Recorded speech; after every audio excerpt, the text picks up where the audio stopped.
Sabu M Jacob ഒരു പരാതി ഒരു ചാനലിനെതിരെ നൽകിയിരുന്നു. ആ പരാതിയുമായി ബന്ധപ്പെട്ട് കോടതിയുടെ ഒരു ഉത്തരവ് വന്നു. സാബു എം ജേക്കബിനെതിരെ ഒരു തരത്തിലുമുള്ള വാർത്തകൾ നൽകാൻ പാടില്ല, അതായത് അപമാനിക്കുന്ന തരത്തിലുള്ള വാർത്തകൾ ചെയ്യാനോ പാടില്ല. നേരത്തെ ചെയ്തതുണ്ടെങ്കിൽ അതൊക്കെ നശിപ്പിച്ച് കളയണം, അല്ലെങ്കിൽ അതൊക്കെ മാറ്റിക്കളയണം എന്നാണ് പറയുന്നത്. ഇനി 25 കോടിയുടെ നഷ്ടപരിഹാരം കൂടി വേണം എന്നാണ് സാബു എം ജേക്കബ് പറയുന്നത്. ചാനൽ റിപ്പോർട്ടർ ചാനലാണ്. ഇന്നലെ എല്ലാവരും റിപ്പോർട്ടർ ഒഴികെയുള്ള മറ്റു മാധ്യമങ്ങളെല്ലാം വാർത്ത നൽകിയ ചാനലാണ്. ഈ പൊതുവെ റിപ്പോർട്ടർ ചാനലിനെ മരമുറി ചാനലൊക്കെ എന്നൊക്കെയാണ് പലരും ഈ വിളിക്കുന്നത് ഒക്കെ ചെയ്യുന്നത്. സാബു എം ജേക്കബ് റിപ്പോർട്ടറിനെ പൂട്ടാൻ തന്നെ ഇറങ്ങിയിരിക്കുകയാണ്. അങ്ങനെ പറയാൻ പറ്റും. ഇപ്പോൾ റിപ്പോർട്ടർ ടി വിയുമായി ബന്ധപ്പെട്ട് അവിടെ നിന്ന് കുറേ അവതാരകർ അല്ലെ അതിൻ്റെ തലപ്പത്തിരുന്ന കുറേ ആൾക്കാർ മാറി ചാനലിൻ്റെ കൂടുമാറ്റമൊക്കെ നേരത്തെ ചർച്ച ചെയ്താൽ. ഇവിടെ ഇപ്പോൾ പ്രശ്നം സാബു എം ജേക്കബ് എന്ന് പറയുന്നത് 2020 നേതാവ്. ഈ സാബു എം ജേക്കബും അതുപോലെ റിപ്പോർട്ടർ ചാനലും തമ്മിലൊക്കെ നേരിട്ട് ഏറ്റുമുട്ടലിൻ്റെ ഒരു പാതയിലേക്ക് പോകുന്നതൊക്കെ നമ്മൾ പലപ്പോഴും കണ്ടതാണ്. എന്തിനാണ് ഈ സാബു എം ജേക്കബ് നിലപാടെടുക്കുന്നത്? എന്തിനാണ് റിപ്പോർട്ടർ ടി വി നിലപാടെടുക്കുന്നത്? അപ്പോൾ ചാനലുകളെ സംബന്ധിച്ച്, മാധ്യമങ്ങളെ സംബന്ധിച്ച് നിഷ്പക്ഷമായ നിലപാടെടുക്കണമെന്നാണ് നമ്മൾ കേട്ടിട്ടുള്ളത്, നമ്മൾ പഠിച്ചിട്ടുള്ളത്, നമ്മളത് ചെയ്യുന്നത്. ചിലപ്പോഴൊക്കെ പക്ഷപാതിത്വം കാണിക്കുമോ? ചിലപ്പോൾ ഏതെങ്കിലും രാഷ്ട്രീയ പാർട്ടിയോട് ചായ്വുണ്ടെങ്കിൽ ചില പക്ഷപാതിത്വം കാണിക്കാം. അങ്ങനെയാണെങ്കിൽ റിപ്പോർട്ടർ ടി വിക്ക് ഏതെങ്കിലും രാഷ്ട്രീയ ചായ്വുണ്ടോ? ആ രാഷ്ട്രീയ ചായ്വിനനുസരിച്ച് എന്തെങ്കിലും പക്ഷപാതിത്വം കാണിച്ചോ? ഇനി അങ്ങനല്ല, സാബു എം ജേക്കബ് റിപ്പോർട്ടർ ചാനലിൻ്റെ തലപ്പത്തിരിക്കുന്ന ആരെങ്കിലുമായി ബന്ധപ്പെട്ടോ അതിൻ്റെ ഉടമസ്ഥരുമായി ബന്ധപ്പെട്ടോ എന്തെങ്കിലും ആരോപണം ഉന്നയിച്ചിട്ടുണ്ടെങ്കിൽ ആ രീതിയിൽ മറുപടി പറയുകയാണ് വേണ്ടത്. അതല്ലെങ്കിൽ സ്വന്തമായ ഒരു മാധ്യമ സ്ഥാപനം ഉണ്ട് എന്ന് വെച്ചിട്ട് അവരെ ഏതെങ്കിലും തരത്തിൽ അപകീർത്തിപ്പെടുത്താൻ ശ്രമിച്ചാൽ നിയമപരമായ ഒരു നീക്കത്തിലേക്ക് അല്ലെങ്കിൽ വ്യവസ്ഥകളിലേക്ക് അവർ കടന്നുപോയേക്കാം. ഇവിടെ 2020 എന്ന് പറയുന്ന രാഷ്ട്രീയ പാർട്ടി NDA ലയിച്ച് അല്ലെങ്കിൽ NDA എന്ന് പറയുന്ന സഖ്യവുമായി ചേർന്ന് മുന്നോട്ട് പോകാനായിട്ട് തീരുമാനിച്ചു. അത്തരം ചില പ്രവർത്തനങ്ങളുമായിട്ടൊക്കെ നീങ്ങുന്നു. ഈ വാർത്തകളൊക്കെ നമ്മൾ കേട്ടതാണ്. അങ്ങനെയാണെങ്കിൽ വരുന്ന നിയമസഭാ തെരഞ്ഞെടുപ്പിൽ ഒരു NDAയിൽ ഒരു ഘടകകക്ഷി കൂടി വരികയാണ്. നമുക്കറിയാം എറണാകുളം ജില്ലയിൽ ഇപ്പോൾ കുന്നത്തുനാട് അടക്കമുള്ള മേഖലകളിലൊക്കെ തന്നെ എത്രത്തോളം സ്വാധീനം 2020ക്കുണ്ട്. ആ 2020 എന്ന് പറയുന്ന ഒരു രാഷ്ട്രീയ പാർട്ടി ഒരു പഞ്ചായത്ത് ഭരിച്ചപ്പോൾ അവിടെ ഉണ്ടായ മാറ്റങ്ങൾ അക്ഷരാർത്ഥത്തിൽ ഏവരെയും ഞെട്ടിപ്പിച്ചു. CPMനെയും കോൺഗ്രസിനെയും BJP ഒക്കെ തന്നെ അസ്വസ്ഥമാക്കി എന്ന് പറയാനോ? കാരണം സാധാരണക്കാരായ ജനങ്ങൾക്ക് കുറഞ്ഞ അളവിൽ ഭക്ഷണ സാധനങ്ങൾ, ആഹാര സാധനങ്ങൾ, അതുപോലെ അവരുടെ ദൈനംദിന ആവശ്യങ്ങൾക്ക് വേണ്ട സാധനങ്ങളൊക്കെ ഒരു റേഷൻ ഒരു ലിമിറ്റിൽ അവർക്ക് കൊടുക്കുമായിരുന്നു. അതുകൊണ്ട് തന്നെ അവർക്ക് ബാക്കിയുള്ള അവരുടെ ജീവിതം നിലവാരം മെച്ചപ്പെടുത്താനായിട്ടുള്ള തൊഴിലിലൂടെ കിട്ടുന്ന വരുമാനം ഉപയോഗിക്കാൻ സാധിച്ചു. അങ്ങനെ ഒരു പഞ്ചായത്ത്, 2 പഞ്ചായത്ത്, 2 3 പഞ്ചായത്തുകളിലേക്ക് പോയി. എറണാകുളം ജില്ലകളിലേക്ക് അതിൻ്റെ വ്യാപനം ഉണ്ടായി. പക്ഷേ ഈ 2020യുടെ വ്യാപനം കൂടുതൽ വരാതിരിക്കാൻ വേണ്ടി CPMും കോൺഗ്രസും ഒരുപോലെ ശ്രമിച്ചു. അത്തരത്തിലുള്ള ശ്രമങ്ങൾ നടക്കുന്നതിനിടെ സാബു എം ജേക്കബിനെതിരെ വളരെ മോശം പരാമർശമൊക്കെ ഉൾക്കൊള്ളുന്ന വാർത്തകൾ ഈ റിപ്പോർട്ടർ ചാനൽ പ്രസിദ്ധീകരിച്ചു, അല്ലെങ്കിൽ അവർ സംപ്രേഷണം ചെയ്തു.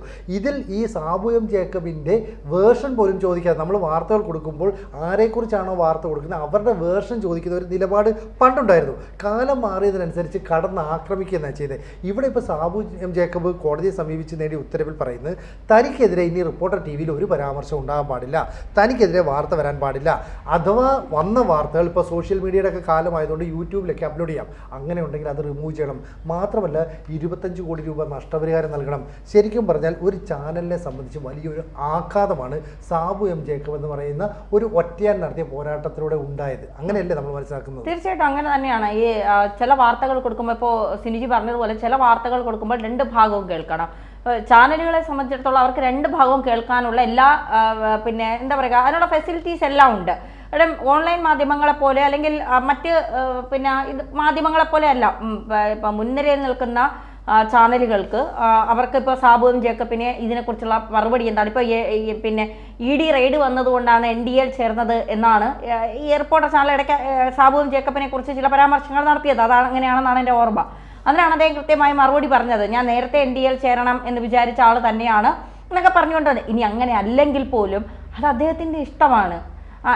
ഏതിപ്പോൾ ആ ചാനലിൻ്റെ അകത്തിരിക്കുന്ന അവതാരകർക്ക് തന്നെ അവരവരുടേതായ രാഷ്ട്രീയ നിലപാടുകളുണ്ട്. ആ രാഷ്ട്രീയ നിലപാടുകളിൽ ഉറച്ചു നിന്ന് തന്നെയാണ് അവരെല്ലാം സംസാരിക്കുകയും പറയുകയും ഒക്കെ ചെയ്യുന്നത്. ഇപ്പോൾ സുജയ പാർവതി റിപ്പോർട്ടറിൽ ഉണ്ടായിരുന്നപ്പോൾ സുജയ പാർവതി BJP അനുകൂലമായ കാര്യങ്ങൾ മാത്രമേ പറയൂ. വാർത്തകളിൽ അങ്ങനെയല്ലായിരിക്കാം, പക്ഷേ പിന്നെ അവർ ചർച്ചകൾക്കിരിക്കുമ്പോൾ അവരുടെ നിലപാട് കൃത്യം. മീറ്റ് ദ എഡിറ്റേഴ്സിലൊക്കെ അവർ, എനിക്ക് തോന്നുന്നു റിപ്പോർട്ടർ ചാനലാണ് കുറച്ചുകൂടെ സുജയ പാർവതിക്ക് ഒരു സ്പേസ് കൊടുത്തത്. അപ്പോൾ ആ ഒരു ലേബലിലാണ് അവരിപ്പോൾ ബിഗ് TVയിൽ അവർക്ക് ഒരുപാട് ശമ്പളമൊക്കെ ഉണ്ടെന്ന് പറയുന്നു. അതനുസരിച്ച് അവർ പോയത്. അപ്പോൾ ആ രീതിയിൽ അവരുടെ അവതാരകരുടെ നിലപാട് കൃത്യമായി പറയാൻ അവർ അവസരം കൊടുക്കുമ്പോൾ വ്യക്തികളുടെ അഭിപ്രായങ്ങൾക്കും കൂടി അവസരങ്ങൾ കൊടുക്കാൻ റിപ്പോർട്ടർ ചാനൽ തയ്യാറാകണമെന്നുള്ളതാണ്. അത് ആവാത്തതിൻ്റെതാണ് സാബു എം ജേക്കബ് ഒറ്റയ്ക്ക് നിന്ന് പോരാടിയെടുത്തത് എന്നുള്ളതാണ്. അപ്പോൾ പിന്നെ സാബു എം ജേക്കബ് അല്ല ആരുടേതാണെങ്കിലും ഇപ്പം നമ്മൾ ഒരു ഇന്റർവ്യൂവിന് പോകുന്നു, സ്വാഭാവികമായി ഇന്റർവ്യൂവിന് പോകുമ്പോൾ നമ്മൾ ചിന്തിക്കുന്നത് നമ്മളോട് സ്ഥാപനത്തിന്റെ ആളുകൾ ഇന്റർവ്യൂ ചെയ്യുന്ന ആളുകളുടെ നിലപാട് ഭയങ്കര പോസിറ്റീവായിട്ടായിരിക്കും നമ്മളോട് സംസാരിക്കുകയും ഒക്കെ ചെയ്യുന്നത്. അപ്പൊ നമ്മളൊരു പ്രതീക്ഷ വെച്ചിട്ടാണ് അതിൽ നിന്ന് പുറത്തിറങ്ങുന്നത്. പക്ഷേ ഇന്റർവ്യൂ കഴിഞ്ഞതിന് ശേഷം എന്തുകൊണ്ടാണ് നിങ്ങൾ എടുക്കാത്തത് എന്ന് ഏതെങ്കിലും ഒരു ചാനലോ ഏതെങ്കിലും ഒരു മാധ്യമമോ നമ്മളെ വിളിച്ച് പറയാറുണ്ടോ? നമ്മളിത് പ്രതീക്ഷിച്ചിരിക്കും, കിട്ടും എന്നുള്ള 100% പ്രതീക്ഷയിലായിരിക്കും നമ്മൾ ഇരിക്കുന്നത്. പക്ഷേ അവരെടുത്ത് ജോലി എനിക്ക് തോന്നുന്നു മാധ്യമപ്രവർത്തകർക്കാണ് ഏറ്റവും കൂടുതൽ ഇത്തരത്തിൽ ജോലിയുടെ കാര്യത്തിലൊക്കെ ഞാനൊക്കെ ഒരുപാട് അനുഭവിച്ചിട്ടുള്ള കാര്യങ്ങളാണ് ഇതൊക്കെ. നമ്മൾ പോയി നമ്മളോടൊക്കെ പോസിറ്റീവായിട്ടായിരിക്കും അവരൊക്കെ സംസാരിക്കുന്നതും നമ്മൾ അറിയാവുന്ന രീതിയിലായിരിക്കും സംസാരിക്കുകയൊക്കെ ചെയ്യുന്നത്. അപ്പോൾ നമുക്ക് ഭയങ്കര പ്രതീക്ഷയായിരിക്കും കിട്ടുമായിരിക്കാം എന്നൊക്കെ ഉള്ളത്. 100 പേരെടുത്താൽ അക്കൂട്ടത്തിൽ നമ്മൾ കാണില്ല എന്നറിയുമ്പോഴാണ് നമ്മളുടെയൊക്കെ എന്തുകൊണ്ടാണ് നമ്മളെ വേണ്ട എന്ന് വെച്ചത്, എന്ത് ക്രൈറ്റീരിയയുടെ പുറത്താണ് നമുക്ക് നെഗറ്റീവായി അതുപോലും നമ്മളോട് ചോദിക്കില്ല. പക്ഷെ ഇവരുടെയൊക്കെ അഭിപ്രായങ്ങൾ ഇവർ പറയും.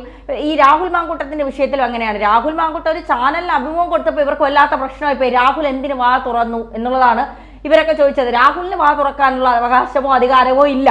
ഇരകൾക്ക് എത്ര വേണമെങ്കിലും വരാം, രാഹുലിനെതിരെ പരാതി പറയാം, വോയിസ് ക്ലിപ്പ് കൊടുക്കാം, അത് ലോകം മുഴുവൻ കാണിക്കാം, അത് സംരക്ഷണം ചെയ്യാം, എല്ലാം ചെയ്യാം. പക്ഷേ ഇപ്പുറത്ത് നിൽക്കുന്ന ആൾക്ക് അഭിപ്രായം പറയാനോ അല്ലെങ്കിൽ അയാളുടെ അഭിപ്രായം എന്താണെന്ന് പറയാനോ സമ്മതിക്കില്ല. അങ്ങനെ ഒരു രീതിയിലേക്കാണ് ഇപ്പൊ എല്ലാ മാധ്യമങ്ങളും പോയിക്കൊണ്ടിരിക്കുന്നത്. അവിടെയാണ് സാബു എം ജേക്കബ്. ഒരുപക്ഷെ സാബു എം ജേക്കബ് വിജയിച്ചതോടുകൂടി കുറെ ആളുകൾക്ക് ഒരുപക്ഷെ ഇത്തരത്തിൽ ചില നിലപാടുകൾ എടുക്കണം എന്ന് തോന്നുമായിരിക്കും. ഇപ്പോൾ റിപ്പോർട്ടർ ചാനലിൽ തന്നെ സ്മൃതി പരുത്തിക്കാടൊക്കെ മാതൃഭൂമിയിൽ ഇരുന്നപ്പോൾ ഞാനൊക്കെ ഏറ്റവും ആരാധനയോടുകൂടി നോക്കിയിരുന്ന ഒരു മാധ്യമ പ്രവർത്തകയാണ്. അവർ ചിരിച്ചാൽ പോലും പിറ്റേന്നത് റീലാകും.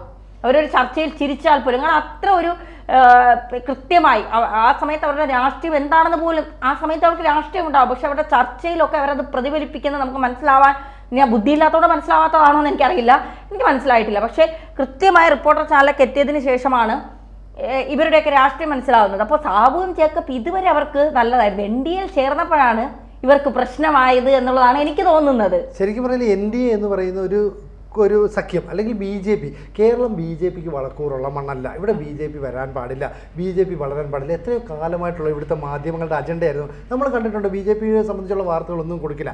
എന്തിന് ദേശീയ തലത്തിൽ ഇന്ത്യൻ പ്രധാനമന്ത്രി നരേന്ദ്രമോദി ചെയ്യുന്ന കാര്യങ്ങൾ പോലും വളരെ ഫിൽറ്റർ ചെയ്തതിന് ശേഷം മാത്രമേ കൊടുക്കുള്ളൂ. ഇപ്പോൾ ഏറ്റവും ഒടുവിൽ ഇമാനുവൽ മാക്രോൺ ഫ്രഞ്ച് പ്രസിഡന്റ് ഇന്ത്യയിലേക്ക് വന്നു. AI സമ്മിറ്റുമായി ബന്ധപ്പെട്ടാണ്, അതായത് ആർട്ടിഫിഷ്യൽ ഇൻ്റലിജൻസുമായി ബന്ധപ്പെട്ട മീറ്റിംഗ് ബാക്കിയുള്ള കാര്യങ്ങളൊക്കെ കൊടുത്തു. പക്ഷേ അദ്ദേഹം ഒപ്പിട്ട മറ്റു ചില സുപ്രധാനമായ കാര്യങ്ങളുണ്ട്. അതായത് ഇടപാടുകൾ, നമ്മൾ അവരുമായിട്ട് യോജിച്ചുകൊണ്ട് ഹെലികോപ്റ്റർ നിർമ്മാണത്തിലേക്ക് പോകുന്നു, റഫേൽ യുദ്ധവിമാനം നിർമ്മിക്കുന്നു. ഇതൊക്കെ രാജ്യത്തിന് ഖ്യാതി ഉണ്ടാക്കുന്ന യശസ് ഉണ്ടാക്കുന്ന കാര്യമാണ്. ഇത്തരം വാർത്തകൾക്ക് വലിയ പ്രാധാന്യം കൊടുക്കുന്നില്ല. ഇവര് വൈറൽ വാർത്തകൾ അന്വേഷിച്ചു പോകുന്ന ആളുകളാണ്. ഇമാനുവൽ മാക്രോൺ പിന്നെ ബോംബെയിലെ മറൈൻ ഡ്രൈവിലൂടെ പ്രഭാത സവാരി നടത്തി. രാജ്യം അത്ര സുരക്ഷിതമാണ്. ഒരു ഫ്രഞ്ച് പ്രസിഡന്റ് നമ്മുടെ രാജ്യത്ത് വന്ന് കടൽ തീരത്തൂടെ അദ്ദേഹം പ്രഭാത സവാരിയൊക്കെ രക്ഷാ ഉദ്യോഗസ്ഥരൊക്കെ കാണും. മുംബൈ എന്ന് പറയുന്ന ഒരു ഭീകരാക്രമണം നടന്ന സ്ഥലം കൂടിയാണ്. പക്ഷേ നരേന്ദ്രമോദി ഭരിക്കുമ്പോൾ ഇവിടെ സുരക്ഷ ഉണ്ട് എന്ന് മനസ്സിലാക്കിയത് കൊണ്ടല്ലേ അദ്ദേഹം ധൈര്യമായി പ്രവാസം നടത്തുന്നത്.